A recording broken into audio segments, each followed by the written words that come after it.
Hello and welcome to How to Succeed at a Game Jam as long as success means you had a good time and are proud of what you made. I am Walker Perkins, owner, 2D artist, programmer, and game designer for Bravado Game Studio. And I'm Al Howell, owner, 3D artist, animator, and game designer for Bravado Game Studio. We are a small independent studio based in Columbia, Missouri, and are currently developing an orbital movement-based space shooter called Centroid. But we're also in love with game jams. In fact, our studio got its very start at Como Game Jam 2. We won Best Video Game at that competition and returned for Como Game Jam 3, where we won Best Video Game again. It's fair to say that we found some level of success in game jams, and we are giving this presentation to share some things that we have found to be helpful for maximizing your jam experience. A small note, this presentation is intended to benefit those of you who will be making a digital video game. For those of you who are making a tabletop game, our Como Game Dev colleague Ben Watkins has an excellent talk on the subject. There is not too much you need to do in the way of preparing for a jam. That being said, anything that you can get out of the way ahead of the jam will save you time once the clock starts ticking. So here are a few things to consider getting out of the way. Set up your itch.io account and your Discord account. At Como Game Jam, our staff will be giving presentations every 10 o'clock on how to set up an itch page. Your game will have to be submitted through this platform or it will not be judged. Additionally, lots of important announcements will go out via Como Game Dev's Discord. Be sure to join that as soon as possible. There will be a link in the description of this video. Update your computer and your software. If you're thinking you're a bit rusty, do some practice ahead of the jam. If you want, you can go ahead and start forming your team. Invite your friends to join you. And if you are going to work in a team, it's wise to come up with a plan to share files through the jam. One thing that you should not do before the jam: do not start developing even an inkling of a game idea. Half the fun is allowing the constraints of the jam to drive your creativity. Plus, it's cheating to come into the jam with work already done. Just go in with a blank slate. Once the theme is decided upon and announced, you will have a chance to brainstorm some ideas. Following that, you may pitch your idea to the crowd.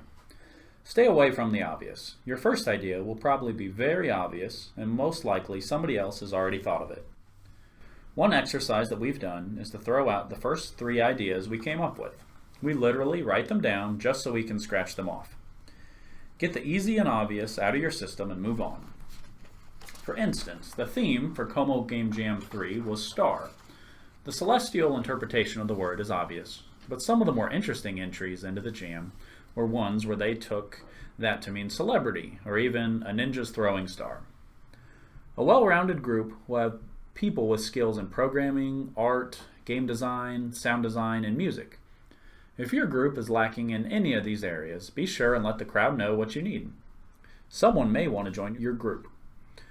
To that point, I might add, if you hear a pitch that you like more than any of your ideas, ask to join their team.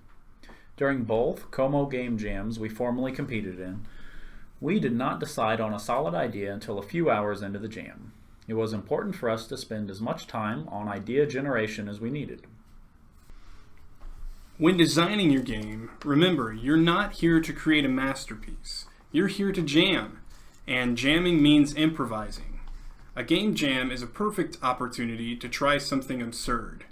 And remember, you only have about 42 hours to make a game that appeals to the judges, and they've already played lots of Metroidvanias, but they probably haven't played one that incorporated voice commands or anything equally as wacky. Do something weird. Don't waste time beating a dead horse. If some mechanic or effect just isn't working after a couple of hours, stop wasting your time on it. Go in another direction, or just keep it as it is. Sometimes weird half-working mechanics can make some very interesting gameplay. Don't start with art. Make a prototype out of primitive shapes and make sure that it works and is fun with just that. Then it's safe to do some art. There is just not enough time in the jam to have your artist wasting it on assets that end up going unused because you've discovered that the gameplay isn't working. If your game has sound, it will stand above all the games that are silent. Sound really helps polish up a game and make it feel done. Test it yourself, have other groups test it, and listen to their feedback. Look at what your fellow developers are doing. If you like what they're doing, let them know. Get inspired, but don't steal. You aren't here to make a super optimized AAA game. It just needs to be playable. If it's playable, don't worry about refactoring unless you happen to have loads of time left at the end.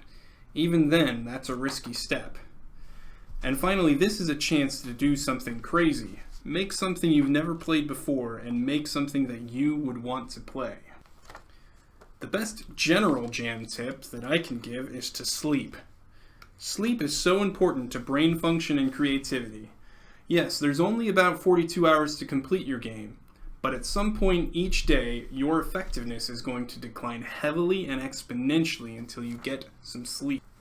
You should network while you're at the jam. Even if the other people are on different teams than you, the potential to collaborate in the future is there. Much like sleeping, your creativity and effectiveness will remain higher on average if you take breaks and eat every now and then. Como Game Dev will be providing meals during the jam. It's all bought and paid for, so dig in. Remember that it's just a jam. A tiny amount of stress can be useful and productive, but it's not worth it to pull your hair out over this. Just do your best. Everyone understands that the constraints of time will make it difficult to produce a perfect product. And also, give some attention to your game's itch page. That's right. Think of the itch page as the point of purchase for your game. It's the very first impression that the judges, or anyone else for that matter, will have of your game before downloading it. Itch has some fantastic page design tools, and we will show you how to use them at every 10 o'clock at Como Game Jam. Look at the two examples here. The top left is an itch page of a game that has had nothing done with it. No description, no images, default color scheme. It makes the game look very boring. The bottom right is the page of our game, Centroid. I'm certainly biased, but I would venture to guess that of the two games seen here, you would probably choose to play Centroid. So definitely make certain that your game's page communicates how fun your game is right from the get-go. Okay, so what can I expect to accomplish in 42 hours? Here's a quick video of the game we made for Como Game Jam 3. Fun fact, this was the precursor to our commercial game, Centroid. This was created by a team of 3. We've got about a dozen or so simple 3D assets, some audio, some basic UI to track the score, and the core gameplay is in there.